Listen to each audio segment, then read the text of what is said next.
Yo! What's up mga kalapatids and welcome back dito sa Jepoy Lop TV. Yan, for today's video natin mga kalapatids, ito, mag-aabang tayo ng ating tatlong warriors mga kalapatids. So, yung last video natin, sabi ko first lap na ngayon. So, nagkamali pala ako mga kalapatids. Last training na natin ngayong araw. At ang release point natin is Urdaneta, Pangasinan. And distance naman natin doon is 118 kilometers air distance. At nirelease naman yung mga warriors natin ng 6:20 AM mga kalapatids. At padatingan ng ating mga ibon is 7:58 sa speed na 1-2. So ayan, time check tayo mga kalapatids, 7:41 in the morning mga kalapatids. At heto, nakagala yung mga ibon natin. So maaga ko silang pinaalpasan kanina para maka-exercise ka agad. At heto, tatawagin ko na para papasukin. So bali, meron tayong 2 laps pan race ngayon. So first lap ng ating pan race sa Urdaneta, and second lap natin sa first lap naman ng ating super sprint race. So heto yung ating mga ibon. At lagay ng panahon, medyo smasan mga kalapatids. Heto, makulimlim yung langit. So bali, tatlo pa rin yung niload natin. At pina-sticker natin si Blue Bar mga kalapatids. So sabi ko last video natin ititigil natin siya, pero yun nga, naka-recover, gumanda yung kanyang performance. So kaya siya yung napili natin na ipan race. So sana bumilis pa siya mga kalapatids, pati na yung ating dalawa pang mga training. At tuloy-tuloy na natin itong ating video. At ito, papapasukin ko na itong ating mga warriors. Ayan, hindi parang pa sila. So mauna ko na silang pakakainin. At para mamaya hiwalay ko yung mga ibang warriors natin. So para hindi nila guluhin mamaya yung tatlo natin na dadating. So heto, papapasukin ko na. Hindi ko tinawag mga kalapatids, nakita lang ako. Ayan, yung kanilang super fast trapping mga kalapatids. Heto, yan, napakabilis ng trapping ng mga ibon natin. At walang tawag-tawag, ginayaan lang natin sila. Makita na lang nila ako dito sa ating lop, pupunta na kagad sila. Ayan, masisigla kumain mga kalapatids yung ating mga ibon. So agabi, chinek ko sila mga kalapatids. So maganda naman yung kondisyon ng mga ibon natin. So masisigla at mapupulbos yung mga balahibo nila. So ayan, indication na maganda yung kondisyon ng mga ibon natin. So sana lang magtuloy-tuloy yung kanilang kondisyon na maganda para hindi sila magkasakit, or sana hindi sila magkasakit ng ating mga ibon. So ayan, anytime soon mga kalapatids para dumating yung mga ibon natin. Time check tayo, 7:46. So ayan lang muna natin dito itong ating mga ibon na kumain. At aabangan natin yung ating dalawa pa or tatlong mga warriors. So tara mga kalapatid, samahan nyo ako, sabay-sabay nating abangan yung ating mga warriors.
Yeah, welcome back mga kalapatids. Time check tayo, 8:09.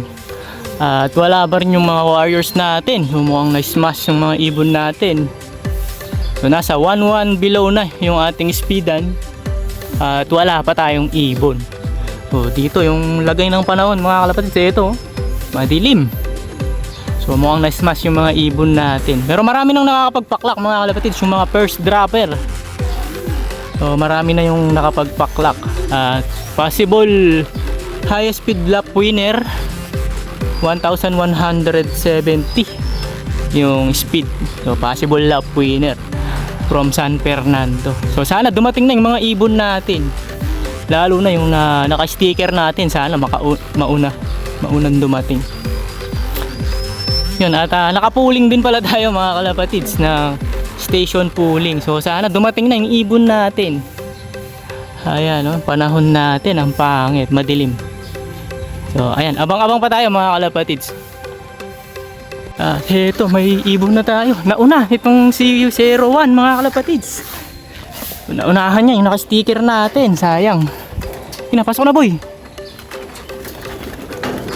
So sana sumunod na si 01 kasi 02. Pasok. Sayang. Time check 8:12. Ayan, dumating si 01. Si 02 yung naka-sticker natin. Si Pogi Boy yung nauna. 8:12.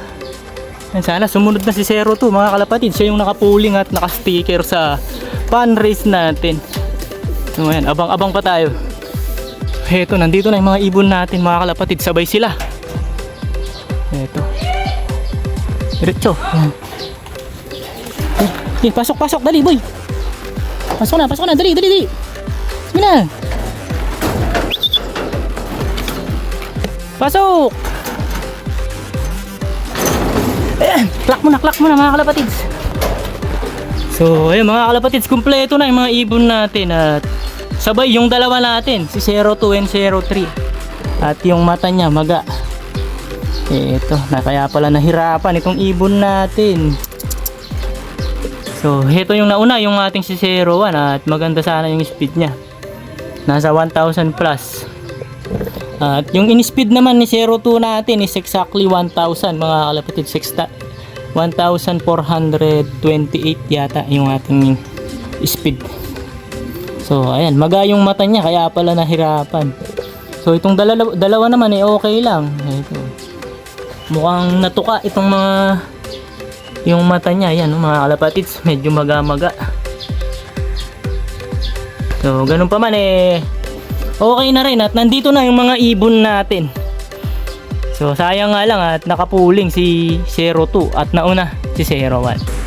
So ayan, papagpahingahin ko lang ng konti at maya bibigyan ko sila ng tubig. So plain water lang ibibigay natin mga kalapatids. Plain water galing sa kanal. Ito yung mga ibon natin. So ayan, hayaan muna natin sila pahinga and then painom. At check upin natin ulit sila mamaya. Eto mga kalapatids, painumin na natin itong mga warriors natin. Ayan, si 02, ayan. Medyo na late lang siya mga kalapatids. 1,485 yung kanyang in-speed. So sabay na sabay sila nitong si 03. Eto si 03. Eto naman si 01, yan, medyo maganda sana yung speed niya, nasa 1,000 plus. Yun nga lang wrong choice tayo na sticker. Pero ganun pa man okay lang mga kalapatid. Sa titignan natin itong kondisyon talaga ni 02 natin. At nag-iiba-iba yung kanyang kondisyon. So before ko sila i-load maayos-ayos yung lagay niya. And then bigla siyang tumamlay na naman. Ayan mga kalapatid. So ganun pa man okay pa rin. At least nandito na yung mga ibon natin. Ayan, gustong-gusto nila yung inumin. So nilagyan ko lang ng asukal mga kalapatids. Yun yung ating pansalubong sa kanila. Ayan, gustong-gusto ni 03 mga kalapatids. Ayan, bumababad sa tubig. At heto naman yung ating dalawa. Ayan, si 01. Makisig na makisig talaga si 01 mga kalapatids. So bali itong dalawa magkalahi sila mga kalapatid. So meron silang konting anong tawag dito, yung magkamag-anak sila. So bali yung tatay ni 01 kapatid ni Palawi. So meron silang konting dugo parehas. At heto naman yung isang ibon natin, Jose Torres, cross pakitungo. Itong ibon natin na to. So ayan, parang may sipon mga kalapatids. Kaya pala, ayan yung ilong niya oh. Medyo bumabasa-basa. Pero kagabi, bago ko sila i-load, chinek-up ko, okay naman itong ibon natin na to. At ngayon lang, so gagamutin na natin.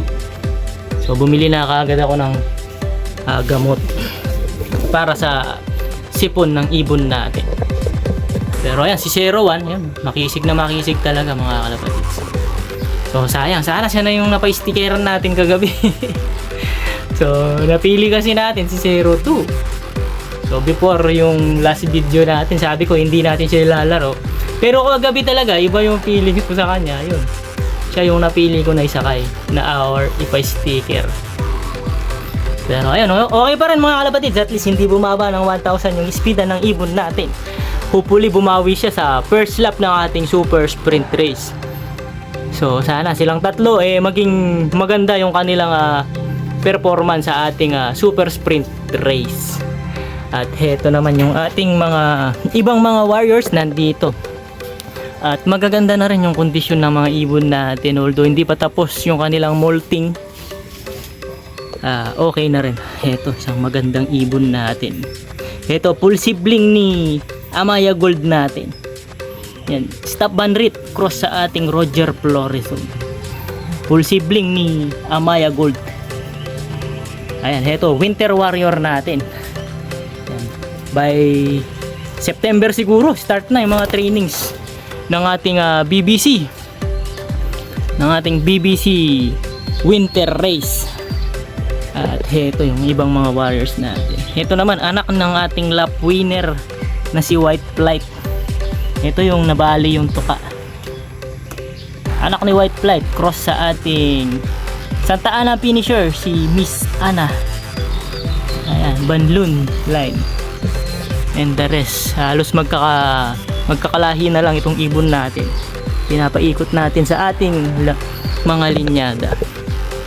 So ayan mga kalapatids, all in all, very good pa rin yung performance ng ating mga ibon. So maya maya papakainin ko na sila pagka na-relax na sila ng kaunti. So ayan, 3 out of 3 tayo. Urdaneta, Pangasinan mga kalapatids. At 1,000 ang in-speed ng ating naka-sticker.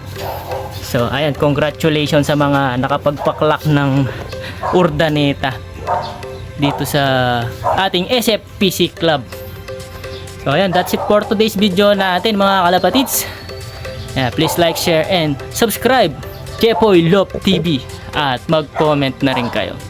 And good luck sa lahat ng may karera. And congratulations sa mga nakapagpa-uwi na. And ingat lagi mga kalapatids. Bye-bye.